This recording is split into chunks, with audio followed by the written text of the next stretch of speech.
Alright, my honest opinion of an ESFJ.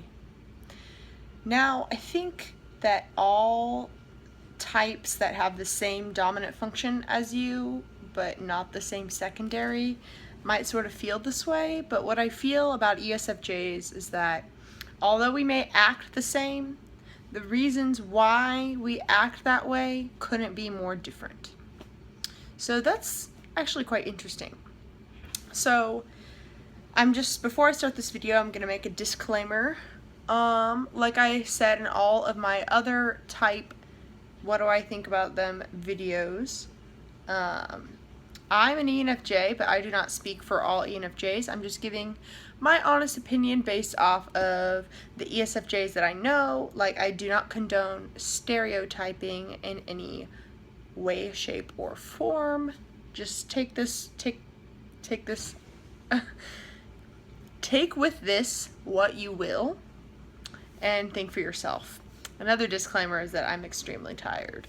It is like, I think 10:30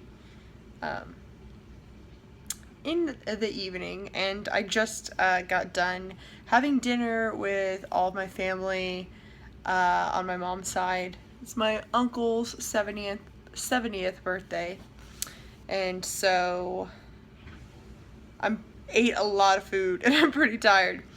But so yeah, I was inspired to do ESFJ and talk a little bit about them. My mom is actually an ESFJ, and so is my sister.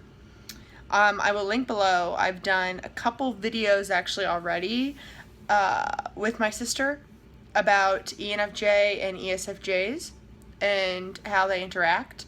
So I'm probably going to keep this one a little short, one because I'm tired, and because I have two other videos comparing and contrasting the ENFJ and ESFJ.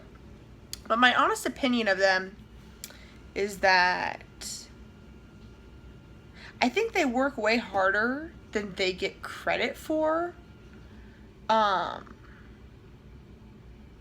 They always seem to be the people that are just always doing what's expected of them and always doing the right thing, like in the workplace or like at school. Like at school they'll be like the teacher's pet or something, or at work they'll like always do what their boss says, but they don't always tend to get recognized for it. People sort of take advantage of them and their kindness, and it's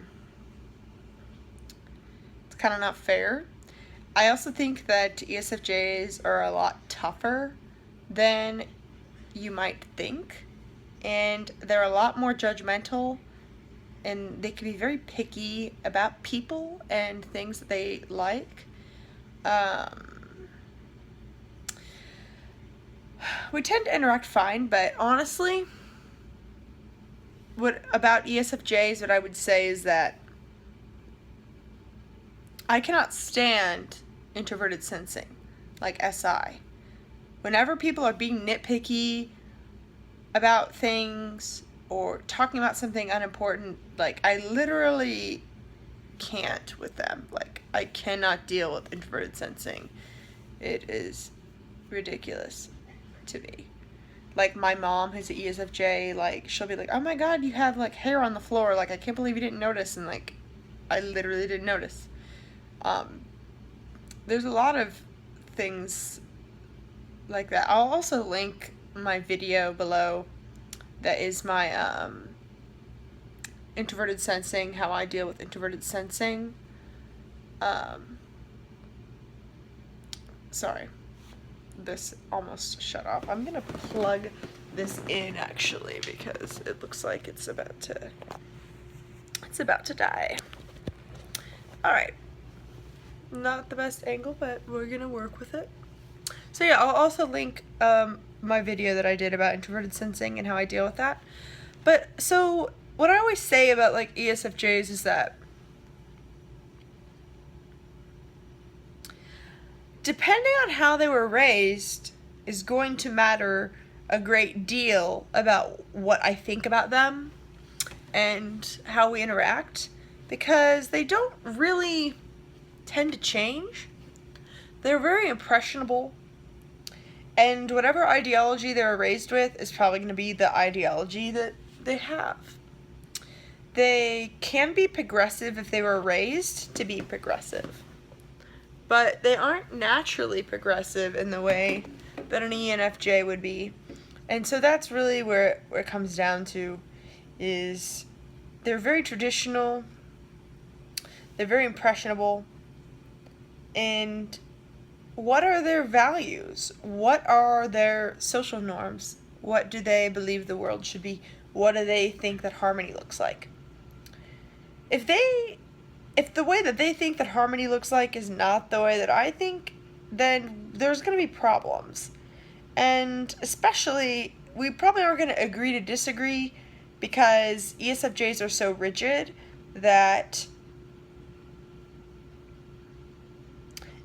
it's not even worth it. Like, to be very straightforward about this, if an ESFJ was raised with racism and sexism as their values, I'm probably not gonna want to deal with them, because they probably are just not gonna really question it. They're probably just gonna be like, well, that's just how it is. And that can be really annoying about SJs in particular, but ESFJs as well.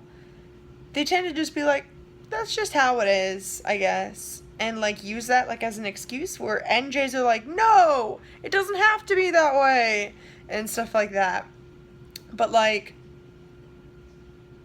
I mean, like my sister, for example, we were raised the exact same, so like we aren't that much different, like, compared to other ESFJs. And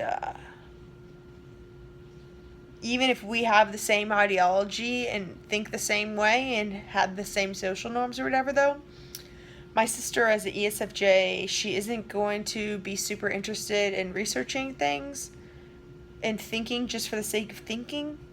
She's very smart, but she's only going to use her brain, like, for school or for something that she needs to use it for. Like, she's not going to think just to think for fun. Like, she takes a lot of naps. She is very social, hangs out with friends. A lot of ESFJs I know will do this thing where they, like, think, nobody likes me, I'm not popular. Like, even though they're, like, literally in the popular group at school or whatever and, like, have, like, 25 friends, they'll still feel like they aren't popular, or that, like, they're left out or something. And I was never popular, so I didn't have that problem, but I did have a similar problem of, like, feeling super left out or whatever, like, probably being annoying about it. But I hate passive aggression, so whenever ESFJs are passive aggressive, that's really dumb. I talked about this in my video with my sister, but the way that we would always argue is, like, I would want to solve it now, and they would want to wait and solve it later. And something that ESFJs do is they can kind of bury things under the rug, which I also really hate. But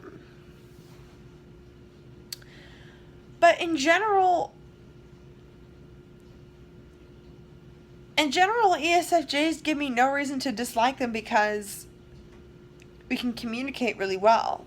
But just because I have no reason to dislike them doesn't mean that, like, this is my, like, all-time favorite type and I'm gonna hang out with them a ton.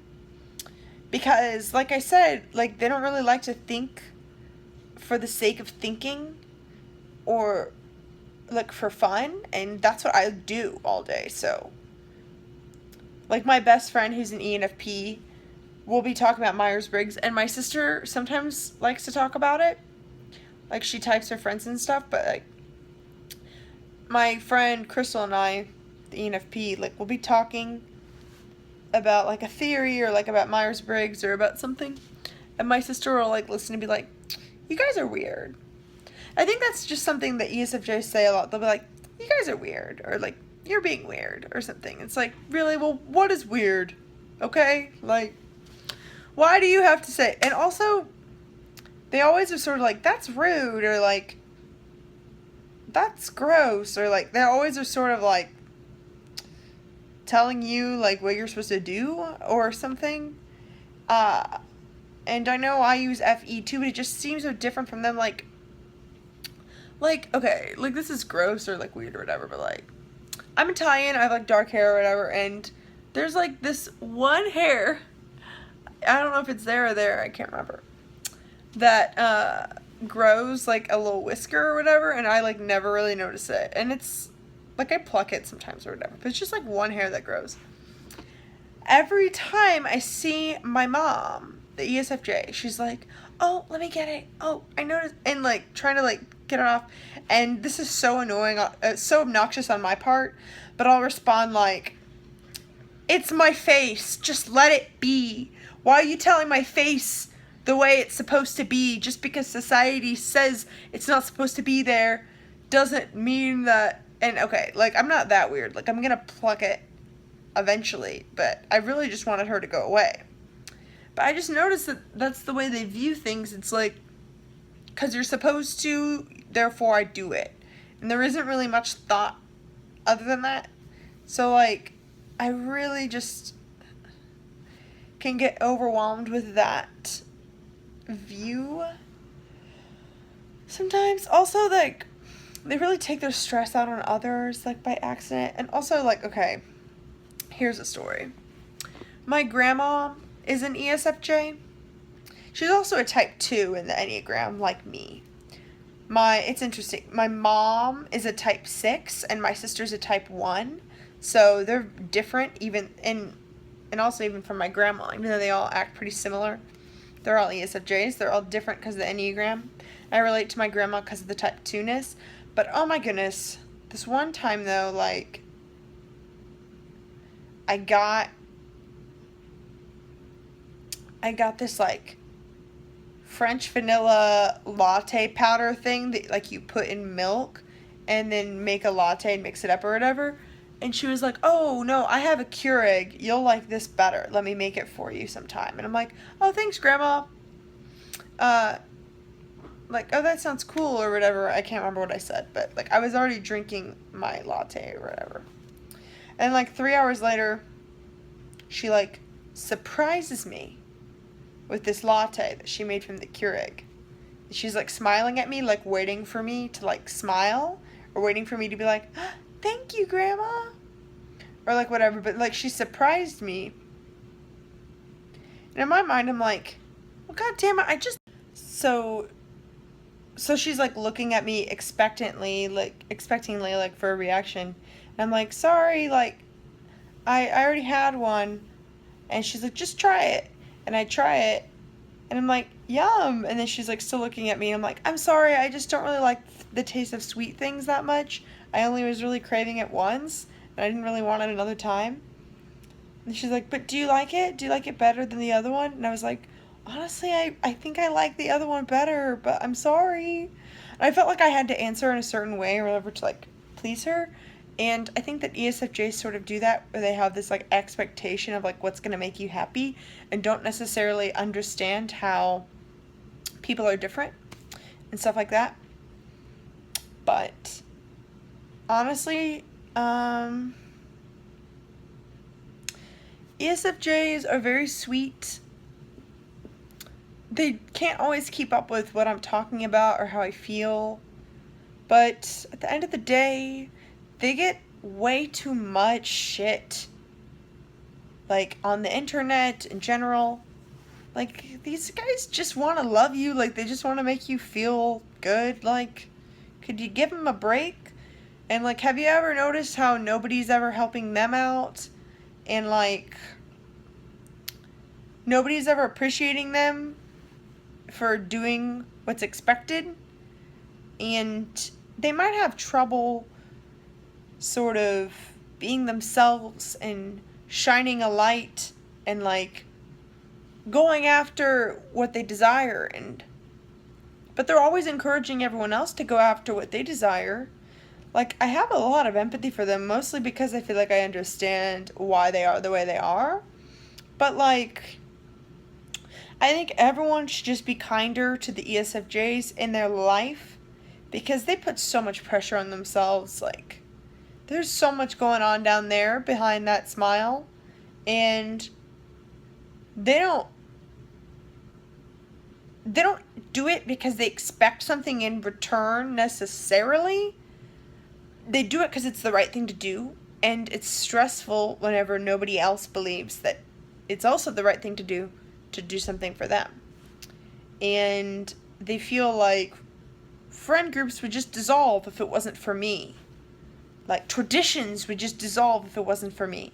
The house would be a mess if it wasn't for me. Like, all those things, like, maybe you don't value them, but they actually do sort of make things be cohesive and stuff. So I'd say go out there and appreciate an ESFJ, because they just probably aren't getting the appreciation that they deserve. And so, honestly, I have a lot that I can critique them about, but I really don't think that I don't think they need it. Like, I feel like, one, they critique themselves a ton.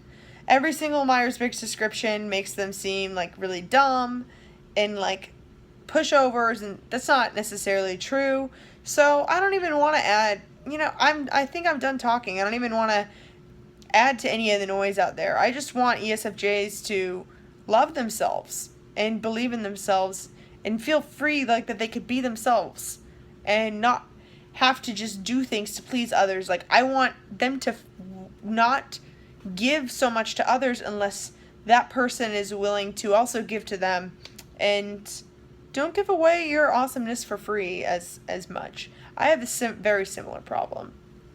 Very similar.